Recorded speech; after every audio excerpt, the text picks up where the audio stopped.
Nós estamos no espaço que é um museu a céu aberto, tem uma parte ali fechada, que é a topografia do terror. Aqui é onde era o quartel-general da Gestapo. Só tem as estruturas ali embaixo porque foi bombardeado. Esse quartel-general foi bombardeado no final da Segunda Guerra Mundial, né? Então ele é interessante, que conta um pouco dessa história tão terrível. E atrás ainda tem um pedaço do muro de Berlim. Todo quebradinho.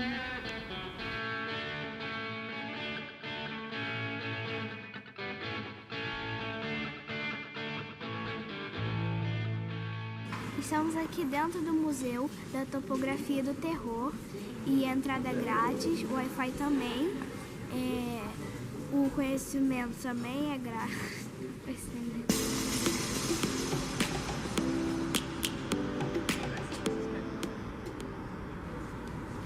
Chegamos ao final da exposição permanente da Topografia do Terror, que era onde era o quartel-general da Gestapo. Uma coisa interessante é que logo na entrada você tem acesso ao Wi-Fi aberto e tem o audio guide em português. Então você consegue compreender todo o percurso da exposição. Acessível pelo telefone. Acessível pelo seu telefone celular.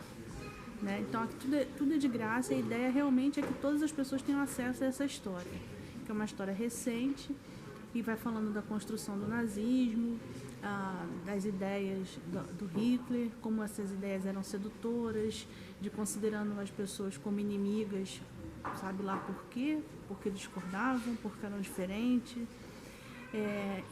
Tem uma fala muito interessante que é assim, quando se chega já no julgamento das pessoas que trabalharam na máquina nazista, é de que o Hitler podia ter essas ideias todas loucas, né? Mas não foi ele que botou as pessoas dentro do trem.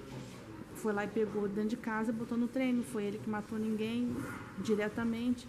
Então foram pessoas seduzidas por essas suas ideias, que a princípio algumas pessoas disseram que eram loucas, que não ia dar em nada, né? Mas são ideias que ainda hoje estão presentes em muitas partes do mundo, quando se considera alguém diferente e o torna inimigo e o desumaniza, né?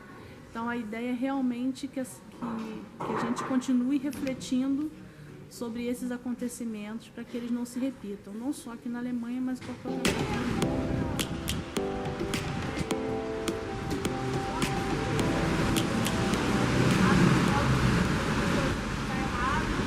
Uma coisa que me chamou muita atenção nessa exposição é a invenção do outro, né? Do outro como inimigo, né? Então, o ódio à cultura do outro, o ódio às instituições de ensino, o ódio em particular ao professor universitário.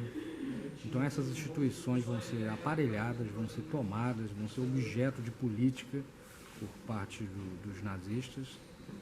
E tudo isso contado num lugar que é mais do que simbólico, né? Porque esse terreno que a gente está aqui, o prédio não existe mais, né?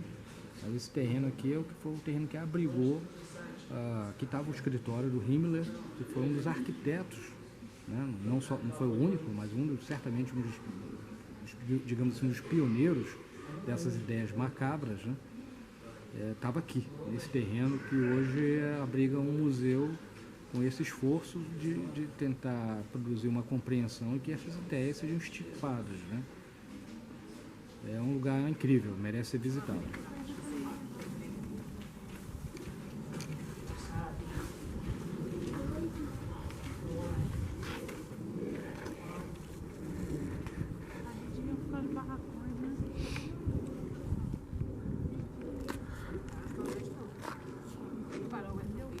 É isso que escorrega essas pedras.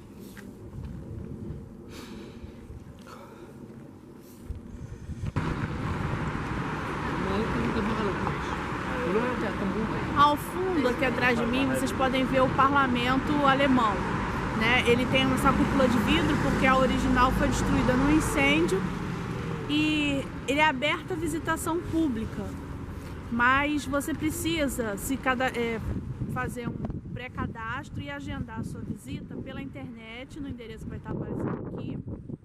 E a visita é realmente muito interessante, porque além de você conhecer um pouco da história, da questão política da Alemanha, você tem uma visão da cidade, né, a partir da cúpula, que é fantástica. E a visita você precisa chegar na hora, porque é agendado para você naquela hora, você imprime em casa o agendamento e traz. Se perder aquele horário, não entra, e não é possível fazer na hora.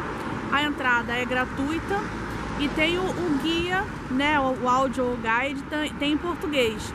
Então, assim, é uma visita que vale muito a pena, né? É muito interessante.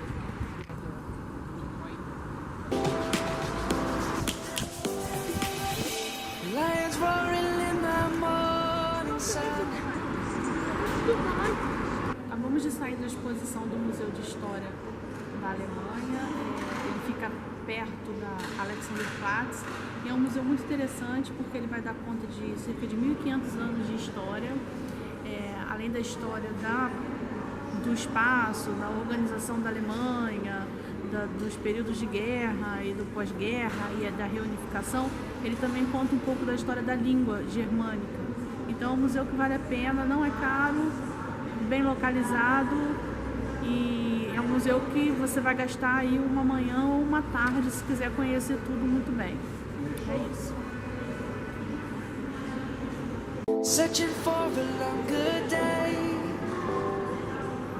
People feeling like the light has just come. We must never stop the way. Quem conhece o Aqua Rio, no Rio de Janeiro, o Oceanário de Lisboa, né, tem uma expectativa, e até o Sea World, né, lá nos Estados Unidos. Quando vi aqui o Sea Life em Berlim, a gente criou uma expectativa, né, muito grande, achando que seria assim, alguma coisa nesse sentido. Mas ele é mais para criança pequena, né, assim, é pouca coisa. As crianças pequenininhas gostam, até porque está na altura delas. Para adultos não vale muito a pena, não. Nem pra mim, né? Não sei. Porque não sei.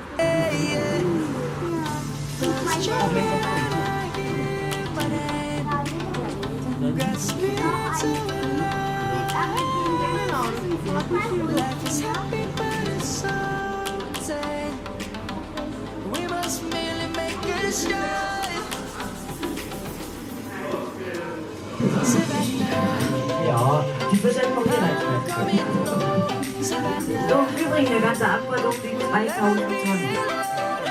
25 Tonnen alleine der Fahrstuhl. Und die Fischer haben 3 Meter von innen zum Außenzylinder. Und das ganze Becken ist gut 14 Meter tief. Die Scheibendicke beträgt oben 16 und unten 22 cm. Außenrum sind es 12 Scheiben und innen 3. So, wir sind gleich wieder unten angekommen. Ich hoffe, es hat Ihnen etwas gefallen. Ich bedanke mich bei Ihnen und wünsche Ihnen noch einen schönen Tag, einen schönen Nachhauseweg oder wo auch immer Sie noch hin möchten. Ich sage in diesem Sinne. É o portão de Brandenburg. Ele é tipo o Cristo Redentor, só que daqui a Torre Eiffel, só que daqui... Espero que vocês tenham gostado do nosso vídeo. Já deixe seu like, se inscreve no canal se você ainda não for inscrito e compartilhe esse vídeo com seus amigos que são viajantes que nem a gente. The birds have just begun. We will always take